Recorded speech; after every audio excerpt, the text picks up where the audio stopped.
Pacific Ocean.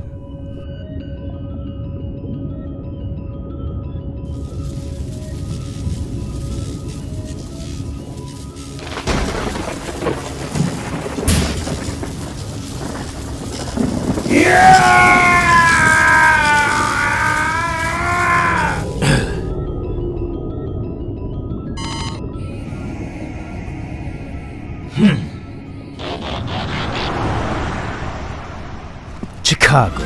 I can't hold it much longer. My Lord Megatron, I have found them! Decepticons, to me! I think that's the last of the humans from the north side of the city. Let's get out of here! Megatron will be coming for Optimus. We've got to get some distance from all these people. I think I see the perfect place, Wheeljack. Guide us in, Silverbolt. We'll make our final stand there. Megatron, did you hear? Found the Autobots. They're just out there. A week of following them, hunting them, quietly. And in one moment, you've ruined it all. Our plans of a surprise attack are now gone. My lord, the human military defending the city is completely defeated. Should we continue killing innocent humans, it will wreck the Autobots' morale. They already know their cause is hopeless. It is now time for Optimus's most necessary lesson. All forces, move in.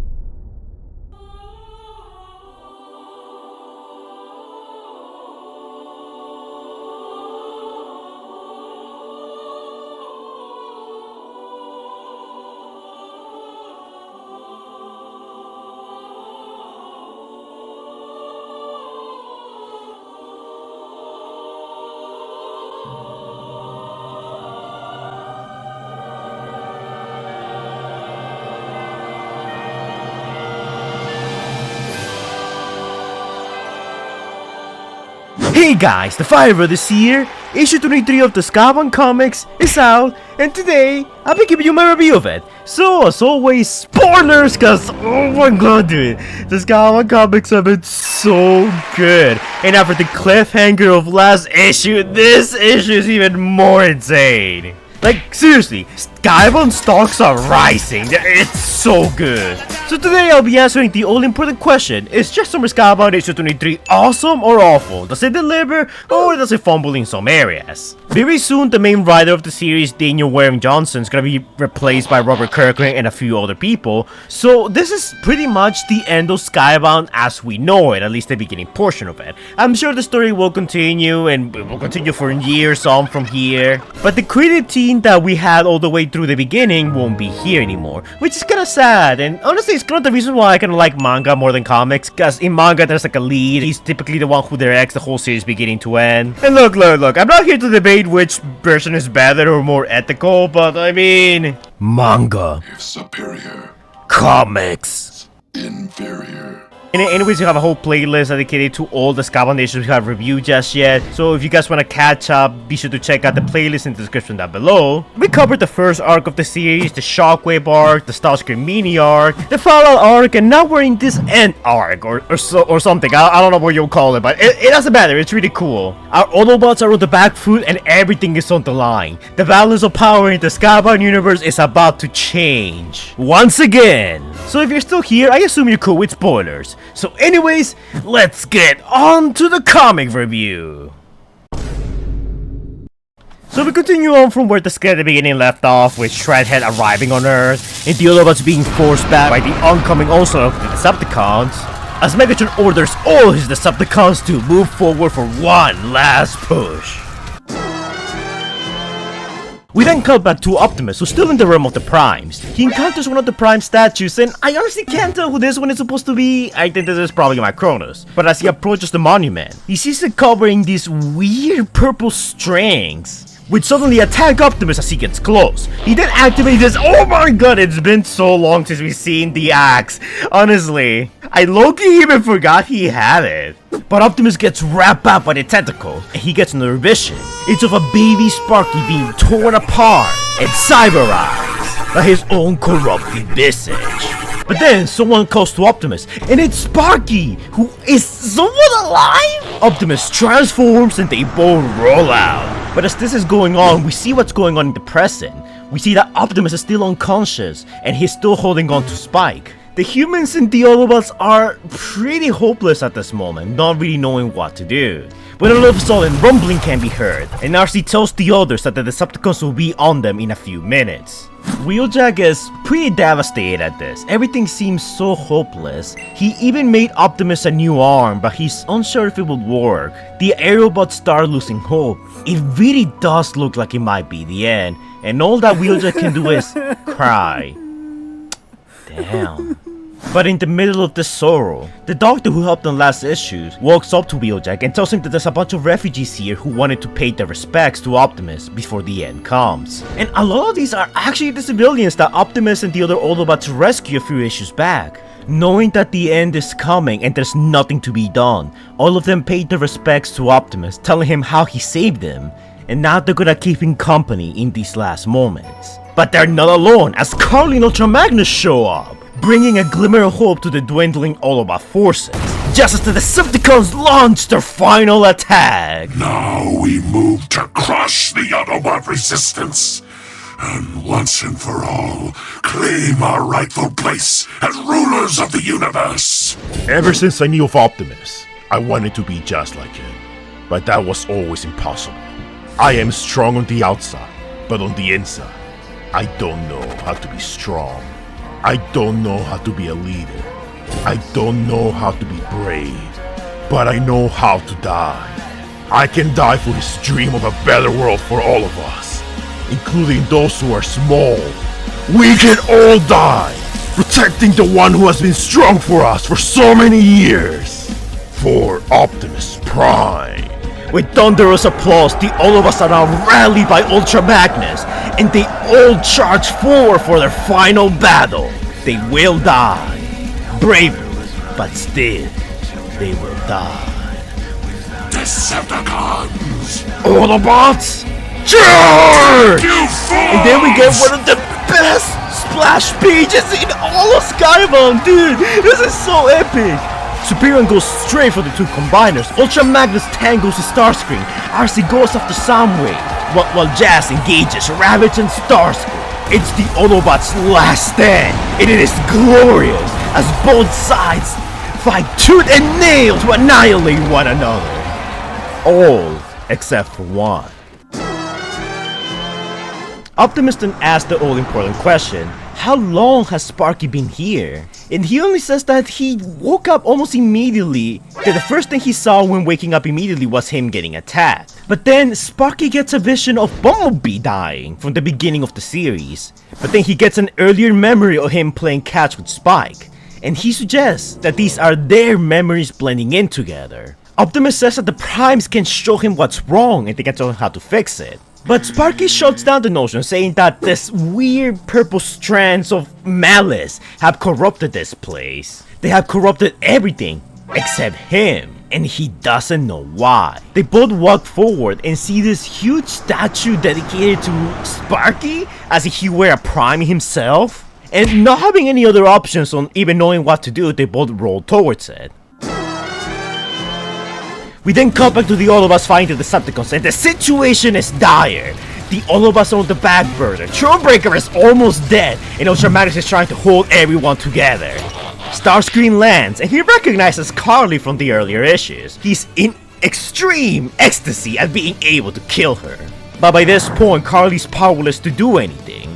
And accepting her demise, she simply hugs Spike, telling him that she's not going anywhere. They're ready to face the end together. Starscream fires, but Beachcomber gets in the way, soaking up all the hits. And just like that, Beachcomber is dead, dying the way he lived, protecting others. Optimus and Sparky make it to the temple, and as they open it, they actually see that Spike is in suspended animation, acting as a tether between him and the real world. Optimus tells him about how brave Spike was, how he tried to sacrifice himself like he did, causing Sparky to feel extremely proud of his son. But Optimus sees something more. He sees himself reflected on Sparky. This infection, it wants to take him away from himself. It wants him to give up, to put walls up, just like Sparky once did. But he's not that way anymore. He doesn't hide away from others. And it's all thanks to Optimus, a kindred spirit scarred by war. Sparky now wants to save Spike, and he wants to save Optimus. He asks Optimus to never leave Spike alone, to always take care of him. He promises. While meanwhile in the real world, Starscream's ready to finish the job, but then he gets hit away by Megatron. Unlike Starscream, he has bigger plans, and he doesn't want vapid, want no the violence. The humans, however, they are of no use to him. When all of a sudden, after eons of conflict, I finally see the truth of your words, Megatron. This universe, no matter how vast, will never be big enough for you and I to coexist. You're finished, Megatron. Logan is to destroy Optimus Prime. The spark is mine to extinguish. One shall stand, one shall fall.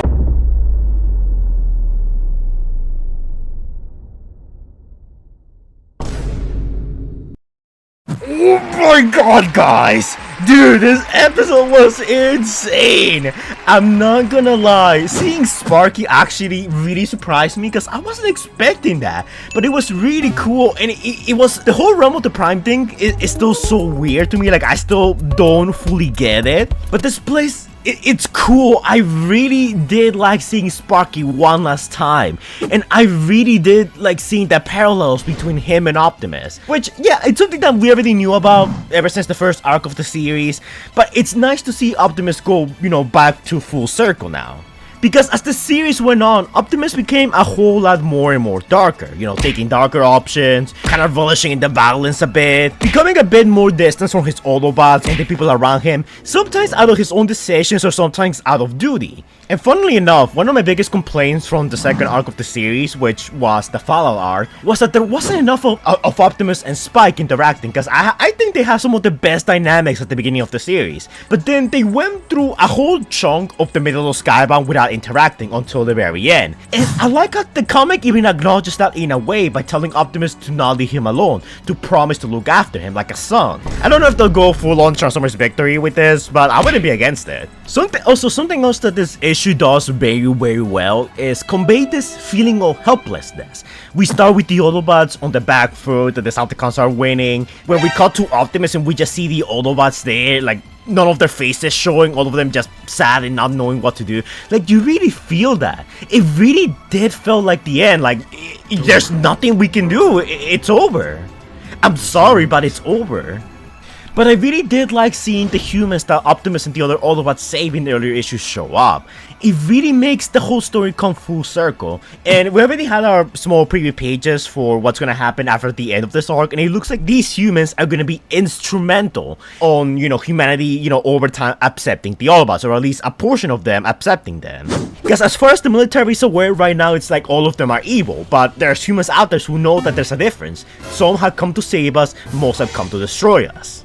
Seeing Ultra Magnus come back and give that speech and pulling out, but I honestly, when I first saw it, I thought, is that the Star Saber? But no, I think it's just some regular weapon, which funnily enough does look an awful lot like the Star Saber from Transformers 1, at least the toy version. I really did love the scene where Ultra Magnus rallies the troops from one last heroic stand. This was definitely one of the most hype moments in all of Skybound. It was so good to see, and seeing Ultra Magnus also come back from his own issues and charge against Megatron in a fight that, by the way, the Autobots knew full well they were not gonna win, was honestly one of Ultra Magnus's best moments in years, I would say, because I don't know why, but a lot of series and movies, whenever they add Ultra Magnus, they like never know what to do with him. In Seeds, they try to like make him this philosophical, you know, oh, war's bad type of military general, even though that's contradictory. And a bunch of other series, they always just add Ultra Magnus and he's just there and doesn't do much. But this is the first series I can say in a long time, even probably better than Prime, where I actually do feel that Ultra Magnus goes through a whole character arc. I actually do feel that we're, you know, building up to something really good with him. And that splash page, man, of all the Autobots charging the Decepticons. Mwah! I was thinking of Civil War with this scene. Dude, this is fantastic. I do think this is... I know I keep saying that I feel like this issue has the best art style, or that issue has the best art style. And while I still don't think this issue gets quite up to the highs that we've seen before, it gets really freaking close. Like, the art's so good, the action's so dynamic.